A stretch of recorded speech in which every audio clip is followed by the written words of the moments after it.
السلام علیکم، آپ دیکھ رہے ہیں کے نیوز ایچ ڈی۔ میں ہوں حارث علی شاہ گیلانی۔ چلتے ہیں آج کی اہم خبروں کی طرف۔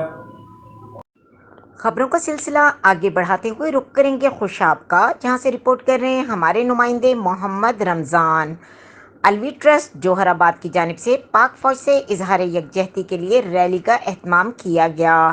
تفصیلات کے مطابق جوہر آباد الوی ٹرسٹ ضلع خوشاب کے زیر اہتمام افواج پاکستان سے اظہار یکجہتی کے لیے عزم تحفظ استحکام پاکستان پروقار ریلی کا اہتمام کیا گیا، جس میں نوجوانوں، بزرگ حضرات سمیت شہریوں نے بھرپور شرکت کی۔ ریلی سرور شہید لائبریری سے شروع ہوئی اور جہاز چوک پر اختتام پذیر ہوئی۔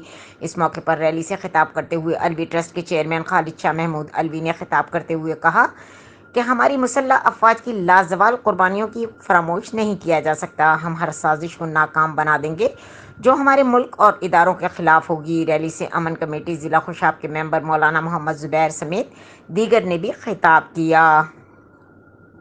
مزید خبروں اور اپڈیٹس کے لیے ہمارے ساتھ رہیے گا۔ تب تک کے لیے اپنا خیال رکھیے گا۔ اللہ حافظ۔